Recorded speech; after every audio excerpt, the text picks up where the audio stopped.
네, 성도 여러분, 한 가지 질문을 하도록 하겠습니다. 여러분들은 세상 모든 사람들이 구원을 받았다고 생각을 하십니까? 어느 날 제게 누군가 와서 질문을 한 적이 있습니다. 예수님은 세상 모든 사람을 구원하시기 위해 이 땅에 오셨고 죽으셨는데 그로 인해서 나의 죄가 사해졌는데 그럼 난 구원받은 사람 아닌가요? 신앙생활이란 부분이 반드시 저에게 필요한 건가요? 이미 나는 구원을 받았고 나는 이미 예수님의 자녀가 됐는데 왜 내가 신앙생활을 해야 되고 말씀을 보고 기도를 해야 되고 교회에 나와야 합니까? 성경의 교리를 정립해둔 웨스트민스터 신앙고백서에는 이렇게 적혀 있습니다. 하나님께서 택하신 자들은 아담 안에서 타락하였으나 그리스도로 말미암아 구속함을 받으며 정하신 때에 성령의 역사로 믿음에 이르게 하여 구원을 받는다. 이렇게 예정되고 정해진 이들, 곧 택함 받은 천사와 사람들은 그 수가 확실하고 확정되어 있어서 더해질 수도 감해질 수도 없다. 예수님께서 이 땅에 오신 목적은 세상 모든 사람을 일반적으로 다 구원하시기 위함이 아닙니다.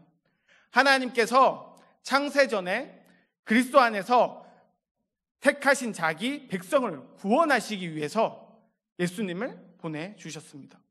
곧 그리스도는 아버지께서 주신 자들을 위해, 아버지께서 택하신 자들을 위해 십자가에 달리셨고 그들을 위해 완전한 구속을 이루셨습니다. 만약 세상 모든 사람들을 구원하시기 위해 예수님께서 십자가에 달려 돌아가셨다면 세상 모든 사람들은 예수님을 알고 예수님을 반드시 믿어야만 합니다. 왜냐하면 하나님은 전지전능하신 신이기 때문입니다. 그분은 실수가 없기 때문입니다. 그렇기 때문에 만약 예수님께서 세상 모든 사람들을 구원하시기 위해서 오셨다면 구원하시기 위해서 오신 것이 아닙니다. 하나님은 세상 모든 사람들을 구원하기를 원치 않으셨습니다.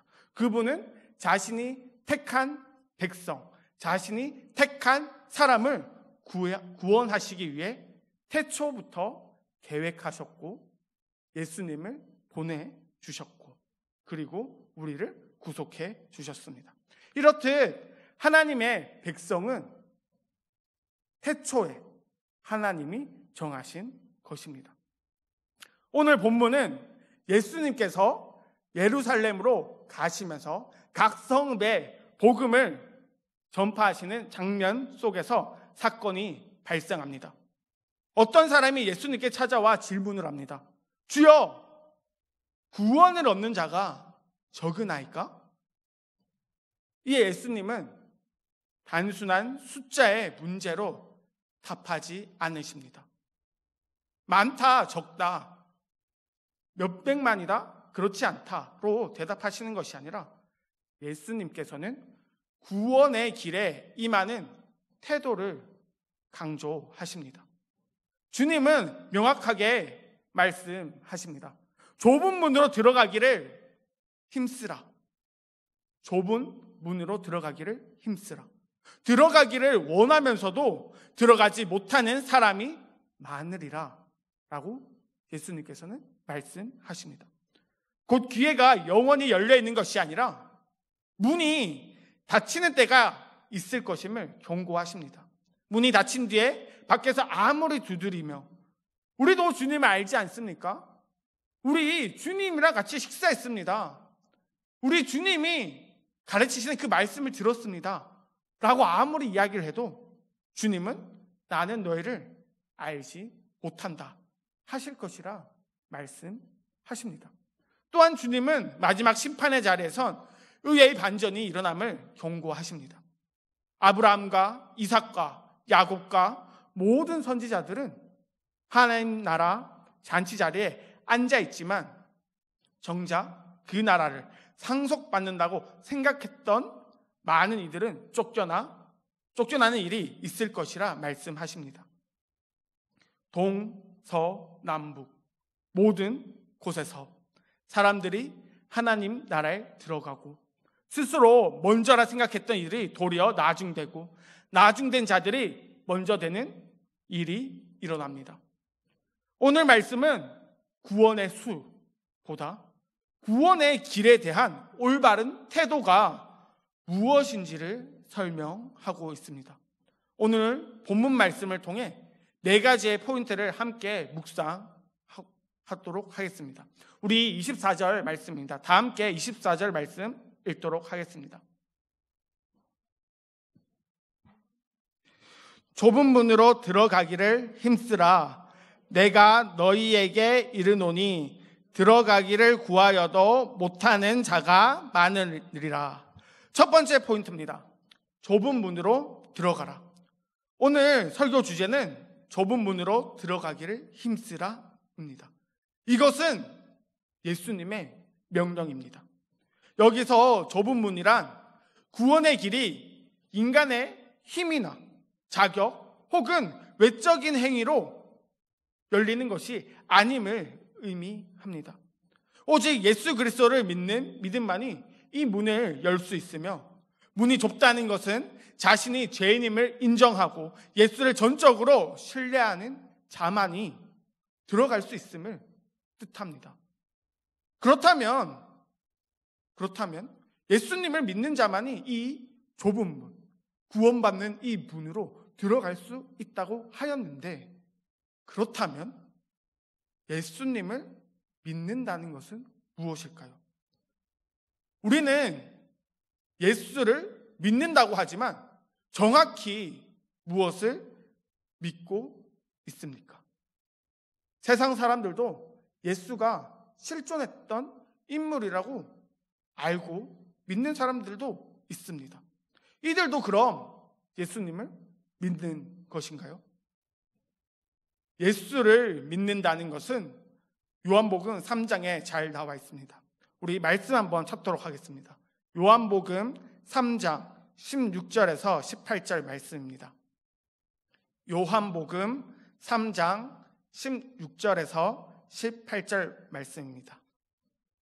다 함께 찾으신 줄 알고 함께 읽도록 하겠습니다. 하나님이 세상을 이처럼 사랑하사 독생자를 주셨으니 이는 그를 믿는 자마다 멸망하지 않고 영생을 얻게 하려 하심이라. 하나님이 그 아들을 세상에 보내신 것은 세상을 심판하려 하심이 아니요 그로 말미암아 세상이 구원을 받게 하려 하심이라. 그를 믿는 자는 심판을 받지 아니하는 것이요 믿지 아니하는 자는 하나님의 독생자의 이름을 믿지 아니하므로 벌써 심판을 받은 것이니라. 요한복음 3장 16절에서 18절 말씀. 아멘. 사람이 태초에 창조되었을 때 죄 없이 창조되었습니다. 하지만 선악을 알게 하는 열매를 따먹음으로 인간에게 죄가 들어오게 되었습니다. 하나님을 배신하고 불순종함으로 우리에겐 영원한 죽음이 생긴 것입니다. 세상을 너무도 사랑하신 하나님께서, 세상을 너무나도 사랑하신 하나님께서는 우리를 구원하시고자 우리를 위해 독생자를 이 땅에 보내주신 것입니다. 그렇습니다. 예수님을 믿는다는 것은 먼저 내가 죄인임을 인정하는 것으로부터 시작됩니다. 내가 죄가 있다. 나는 죄인이다. 선악을 알게 하는 그 열매를 따먹었을 때부터 나에게는 이미 원죄가 있음을 인정하는 그 순간부터 시작이 됩니다. 두 번째로 예수님을 믿는다는 것은 하나님이 세상을 창조하신 분임을 믿는 것으로부터 시작됩니다. 하나님이 세상을 만드셨고 하나님이 나를 만드셨고 하나님이 나를 태초부터 기획하심을 믿는 것부터입니다. 그리고 그 세상을 창조하신 그 하나님께서 그분이 세상을 너무도 사랑하시고 하나님께서 자신이 만든 그 세상을 너무 사랑하셔서 독생자를 우리에게 보내주시고 그 독생자를 통해 우리를 구속하심으로 우리를 구원하심으로 우리를 구원하심을 믿는 것입니다. 그 독생자, 우리를 위해 보내주신 그 독생자 예수를 믿는 것이 바로 예수님을 믿는다는 것입니다. 예수님을 믿는다는 것은 그저 이분이 생존했었다라는 것을 아는 것이 아니고 성경에 나와 있는 그 예수님이 이런 일을 했어를 아는 것이 아닙니다. 예수님을 믿는다는 것은 우리가 죄인이고 우리가 죽을 수밖에 없는 자였고 그런 나를 하나님께서 나를 너무 사랑하사 나를 위해 독생자를 보내주신 것 그리고 그 독생자 예수께서 우리를 위해 십자가에 달려 돌아가신 것 그 일련의 모든 과정들을 믿는 것을 다 포함한 말입니다. 여러분들은 내가 죄인임을 인정하십니까? 많은 사람들은 내가 왜 죄인인가? 라고 생각할 수 있습니다. 제가 한 가지 질문을 드리도록 하겠습니다. 여러분들, 대답은 굳이 안 하셔도 됩니다. 여러분 한번 생각해 보십시오. 나에게 만약에 투명 인간이 될 수 있는 능력이 있다면 나는 제일 먼저 무엇을 할 것인가?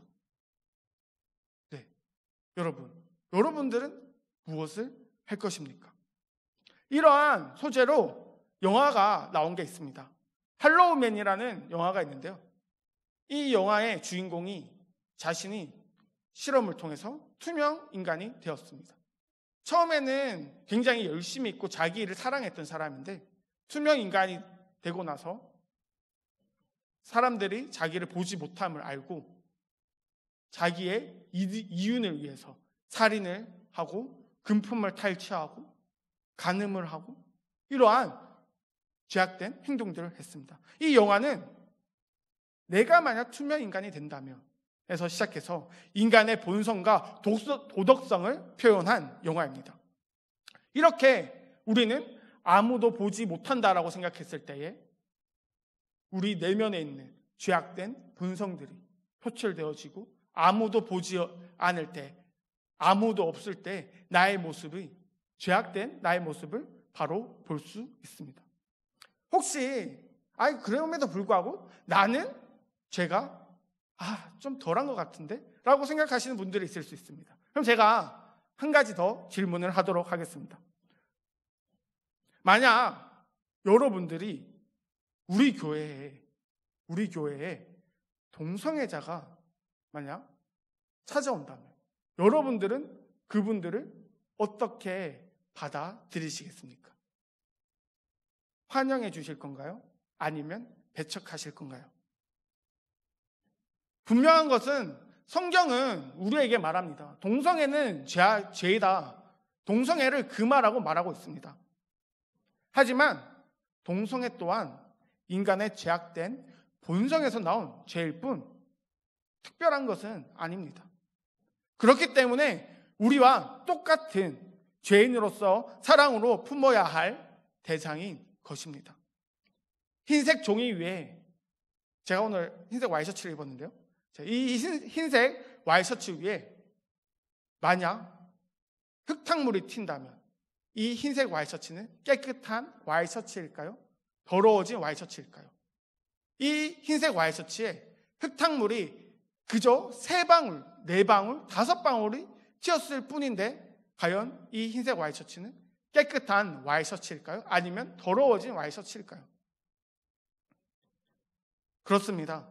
하나님 입장에서는 죄가 없으신 하얀 하나님 입장에서는 죄가 그저 한 3방울, 4방울 정도 튄 것이랑 그냥 꺼멓게 흠뻑 젖은 것이나 동일합니다. 하나님 입장에서는 그저 죄는 죄일 뿐입니다. 강동교회 성도 여러분, 내가 죄인임을 인정한다는 것은 단순한 말로 나는 죄인이다 라고 고백하는데 그치지 않습니다. 야고보서 2장 18절에는 이런 말씀이 있습니다. 어떤 사람은 말하기를 너는 믿음이 있고 나는 행함이 있으니 행함이 없는 네 믿음을 내게 보이라. 나는 행함으로 내 믿음을 내게 보이리라 하리라. 입술의 고백뿐만 아니라 내가 죄인임을 인정하고 받아들여야 합니다. 이 고백은 내 삶과 마음 깊숙한 데서부터 구체적인 변화를 가져와야 합니다. 내가 죄인임을 진심으로 인정할 때 나는 겸손과 용서, 회개와 감사가 아우러진 진정한 신앙의 길을 걷게 됩니다. 입술의 고백뿐 아니라 삶의 모습 속에서도 신앙의 길을 걷는 여러분들이 되기를 소망합니다. 바로 이 좁은 문, 이 구원의 좁은 문으로 들어간다는 것은 예수님을 나의 구주로 믿고 나의 죄를 주님 앞에 회개함으로 나아갈 때 비로소 좁은 문으로 들어갈 수 있는 것입니다.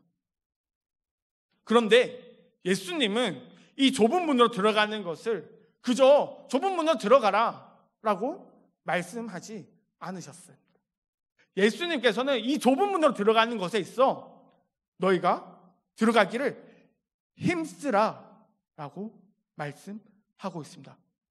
우리 두 번째 포인트입니다. 힘쓰라. 좁은 문으로 들어가기를 힘쓰라. 구원에 이르기 위해서는 적극적으로 힘쓰며 십자가 복음에 진지하게 응답해야 함을 말하고 있습니다. 힘쓰라라 번역된 헬러는 아고니 제스테라는 단어입니다. 이 단어는 단순히 시도하다 혹은 노력하다라는 그런 정도의 뜻이 아닙니다. 이 단어의 어원, 아고니 제스테의 어원은 경기하다 혹은 힘차게 싸우다, 극심하게 노력하다, 투쟁하다는 뜻을 가지고 있습니다. 우리에게도 굉장히 친숙한 단어가 있습니다. 바로 투혼입니다. 우리나라 축구팀 유니폼에도 예전에 많이 사용된 문구입니다. 이 투혼이라는 글자는 경기장에서 승리를 위해 온 힘을 다해 겨루는 선수의 땀과 열정을 연상시키는 단어입니다. 여기에 담긴 이미지는 단순한 결심이나 소극적인 태도가 아니라 치열하고 진지하게 전인격적으로 그리고 포기하지 않고 믿음의 길을 가야 한다는 뜻입니다.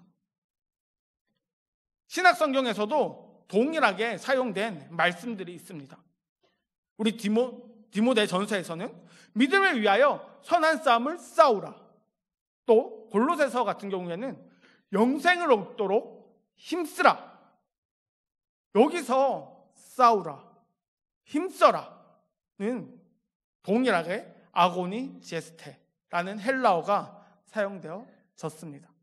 성경에서는 반복적으로 이 단어가 사용되었고 우리의 삶 속에서 실제적 싸움과 긴장을 포함하는 신앙의 여정을 강조하고 있는 것입니다. 예수님께서 좁은 문으로 들어가기를 힘쓰라, 좁은 문으로 들어가기를 힘쓰라고 하신 이 말씀은 구원이 은혜로 주어지지만 그 은혜에 합당하게 응답하는 삶, 곧 자기 부인, 죄와의 싸움, 성화의 노력이 반드시 필요하며 이를 위해 치열하게 살아야 함을 말씀하는 것입니다. 구원은 은혜로 주어진 것입니다. 예수님을 믿는 그 믿음은 내가 잘나서 믿어지고 알아가는 것이 아니라 하나님께서 주신 겁니다. 이것은 하나님께서 우리에게 주신 선물입니다. 그리고 예수를 믿는 믿음의 자녀들을 하나님은 자녀 삼아 주셨습니다. 이렇게 하나님께서 우리에게 예수를 믿는 믿음이라는 선물을 주셨지만 우리는 그 믿음을 그저 받는 것이 아니라 그저 받고 주셨구나 하고 마는 것이 아니라 이 믿음에 대해서 열심히 치열하게 믿음 주심에 감사하며 그 믿음대로 살아가기를 치열하게 싸워야 합니다. 여러분, 우리 오늘 이 자리에 많은 자녀들이 함께 왔는데요. 자녀는 혹시 누구를 닮아가나요? 네, 너무 당연한 질문이죠. 당연히 부모님을 닮아갑니다.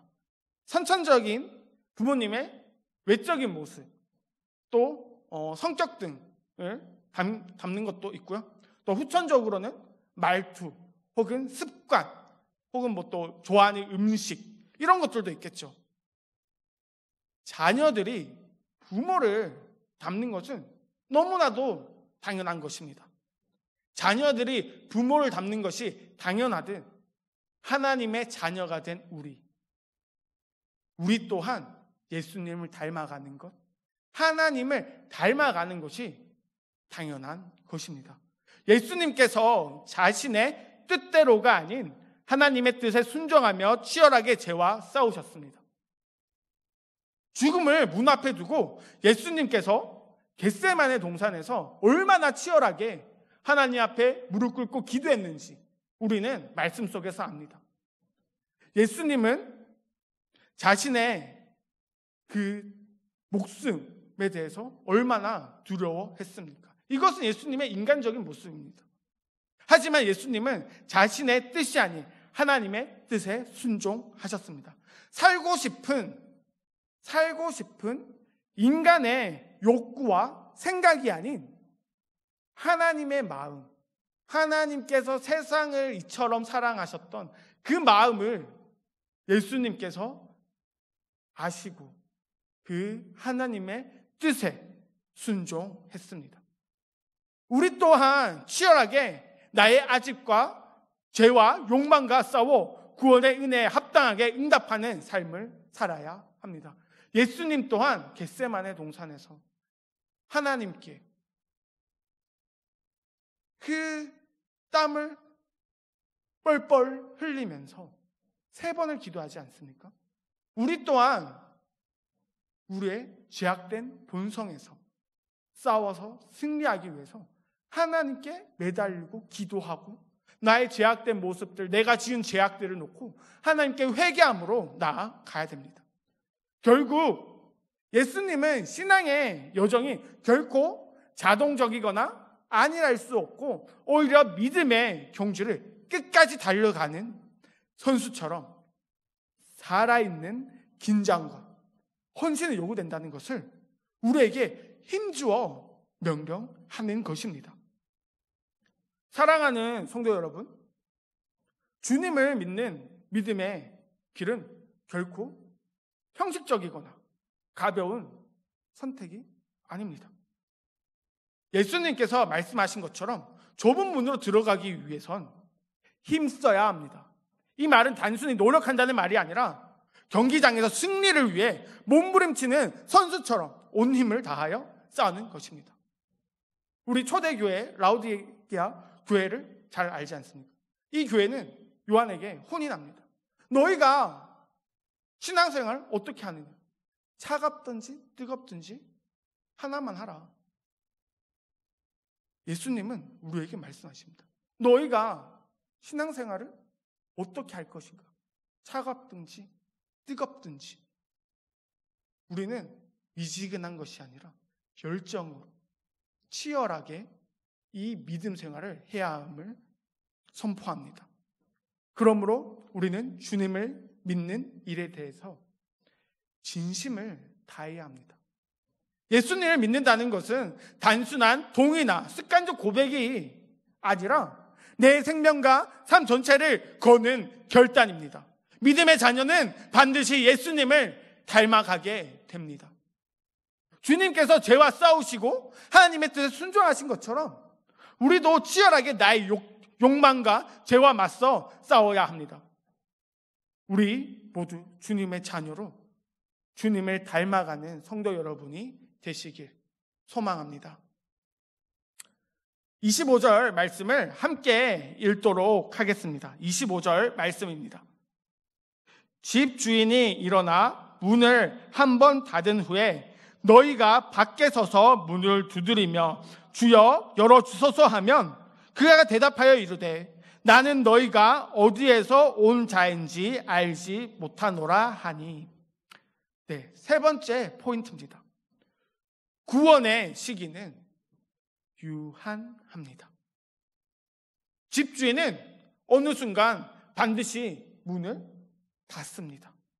천국의 문은 영원히 열려 있고 항상 열려 있고 끝까지 열려 있는 것이 아닙니다. 언제까지나 기다려주지 않으시고 하나님의 정하신 때가 되면, 하나님께서 정하신 그 때가 되면 문은 닫히게 됩니다. 바로 예수 그리스도께서 다시 오시는 그날이 바로 그 문이 닫히는 날입니다. 예수님께서 오시는 그날은, 예수님께서 재림하시는 그날은 아무도 알 수 없고 알지 못하는 때입니다.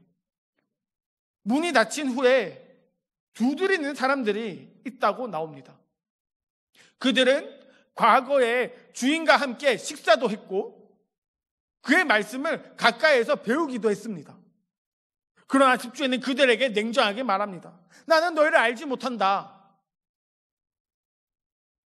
불의를 행하는 자들아, 내게서 떠나라. 나는 너희를 알지 못한다. 불의를 행하는 자들아, 내게서 떠나라. 이 말씀은 매우 분명하고 명확합니다. 구원의 기회는 무한정 열려 있는 것이 아닙니다. 하나님의 은혜의 때가 주어졌을 때 우리는 반드시 믿음으로 응답해야 합니다. 오늘이 바로 은혜 받을 만한 때요, 구원의 날입니다. 우리들의 우선순위는 무엇입니까? 하나님입니까? 아니면 나의 일과 생업과 나의 즐거움, 나의 유흥거리들? 혹은 주님이 오시는 때는 언제인지 알 수 없습니다. 그렇기 때문에 우리는 지금 이 순간 바로 믿음 안에서 치열하게 싸워야 합니다. 사랑하는 성도 여러분, 회개할 순간은 언제입니까? 주님께 나아갈 순간은 언제입니까? 바로 지금입니다. 내일로 미루는 것은 안전하지 않습니다. 천국의 문은 영원히 열려 있지 않습니다. 주님이 다시 오시는 그날, 여러분, 주님이 다시 오시는 그날, 주님, 왜 지금 오셨어요? 왜 벌써 오셨습니까? 이 말은 통하지 않습니다. 오늘 주어진 이 시간, 이 예배가 하나님께서 우리에게 주신 은혜의 기회임을 믿으시기 바랍니다. 그러므로 지금 이 순간 주님께서 주신 은혜에 겸손히 응답하시고 믿음으로 결단하는 저와 여러분들이 되시기를 축원합니다. 우리 30절 말씀입니다. 우리 30절 말씀 다 함께 읽도록 하겠습니다. 그러므로 오늘과 내일과 모레는 내가 갈 길을 죄송합니다. 다시 읽겠습니다. 30절 말씀입니다. 보라, 나중된 자로서 먼저 될 자도 있고 먼저 된 자로서 나중될 자도 있느니라 하시더라. 아멘.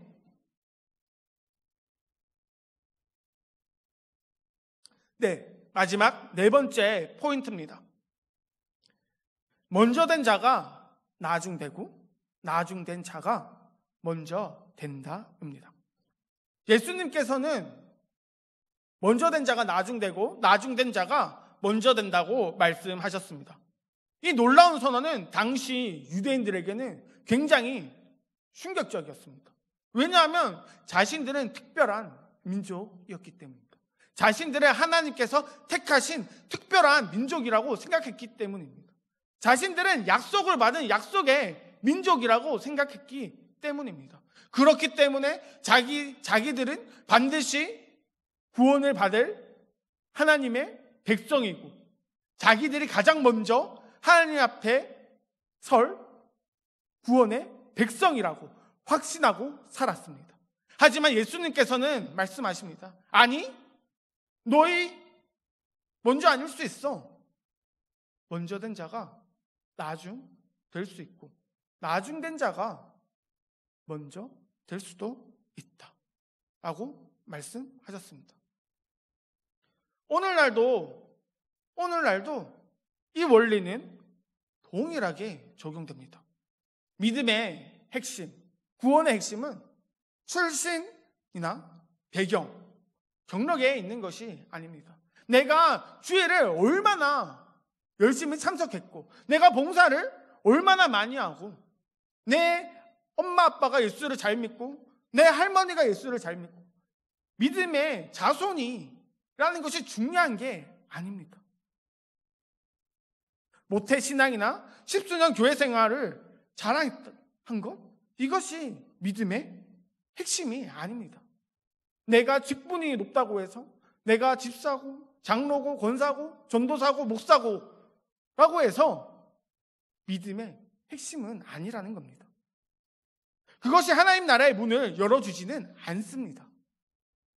하나님께서 보시는 것은 외적인 조건이 아니라 변화된 마음과 신실한 회개, 그리고 예수 그리스도를 온전히 신뢰하는 그 믿음, 바로 이것입니다. 성경은 구원이 전적으로 하나님의 주권적인 은혜에 달려있음을 선포합니다. 우리의 업적, 혈통, 자격, 조건, 봉사시간, 헌금을 내가 얼마나 많이 했는지, 직분이 높은지, 예수를 믿은 내가 예수를 안 기간이 긴지 짧은지 이런 것들이 아닙니다. 오직 하나님의 은혜, 오직 하나님의 은혜와 그 은혜에 응답하는 믿음만이 구원의 기준입니다. 결국 하나님 나라는 인간의 기대와 계산을 뛰어넘는 반전의 나라입니다. 우리가 보기에 마지막 같았던 자가 첫째가 되기도 하고 우리가 우선이라고 여기던 자들이 뒤로 밀려나기도 합니다. 우리 마태복음에 두 아들의 비유가 있습니다. 예수님께서 들려주신 이 두 아들의 비유는 이를 가장 잘 보여주는 것 같습니다. 아버지가 포도원에 가라고 명령을 합니다. 한 아들에게 명령을 했는데 이 아들이 싫어요. 네, 우리 일반 가정에서 자주 볼 수 있는 모습인가요?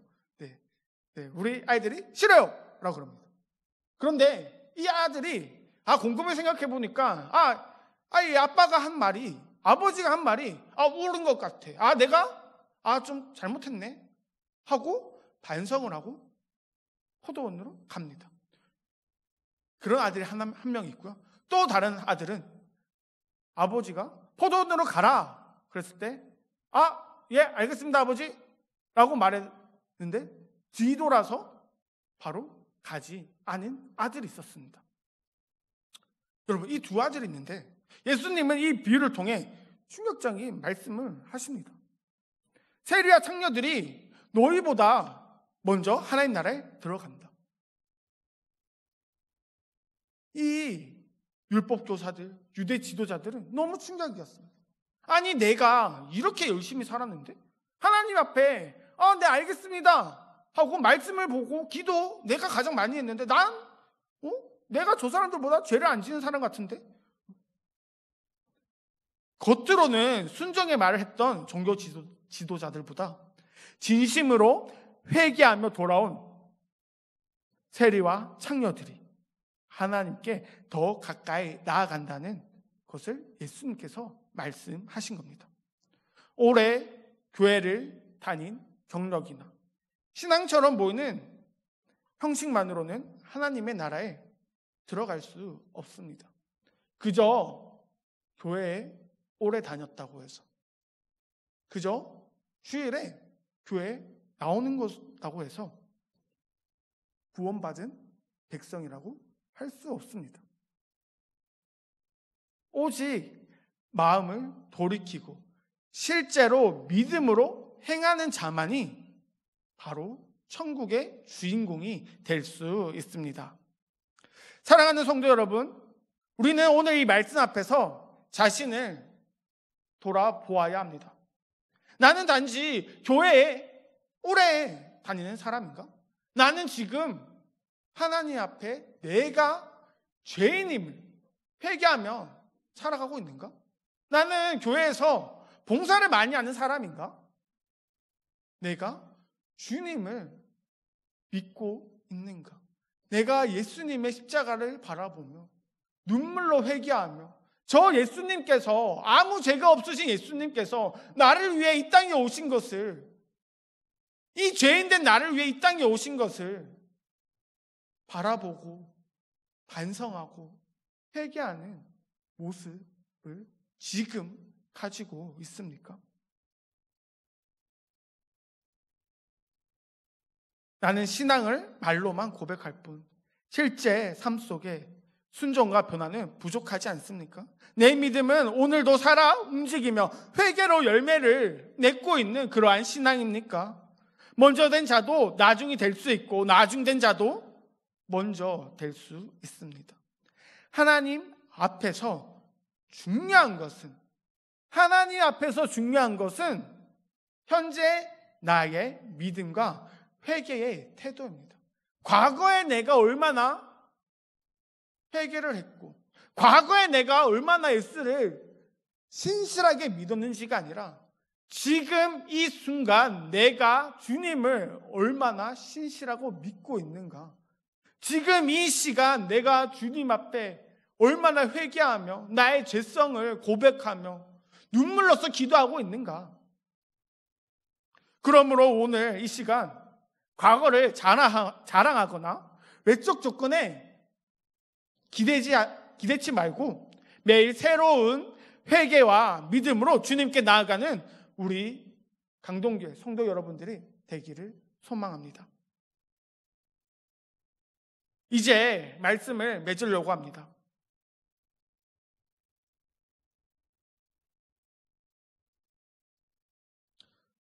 구원의 길에 대한 올바른 태도는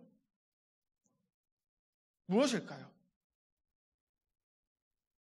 구원의 길에 대한 올바른 태도. 그 좁은 문으로 들어가는 것은 어떻게 해야 하나요?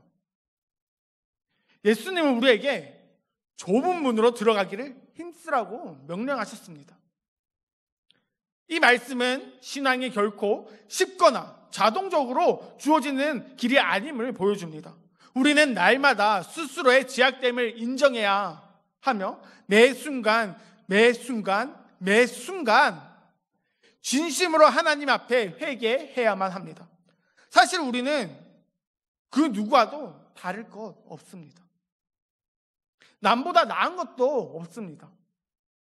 특별히 더 아는 것도 없습니다. 그러기에 오직 회개와 믿음만이 구원의 유일한 통로입니다. 오늘도 내 삶을 기도로 점검하시기를 바랍니다. 내 힘이나 자격이 아니라 오직 그리스도의 은혜에 기대어 구원의 좁은 문에 들어가고자 결단해야 합니다. 이 은혜의 기회는 언젠가 끝나기에 지금 이 순간 복음의 부르심에 신속하게 응답하는 참된 신앙인이 되기를 결심해야 합니다. 오늘 주님의 부르심 앞에 겸손하게 마음을 열고 우리 회개와 믿음으로 좁은 문을 향해 나아가는 우리 모든 성도 여러분들이 되었으면 바랍니다. 기도하겠습니다.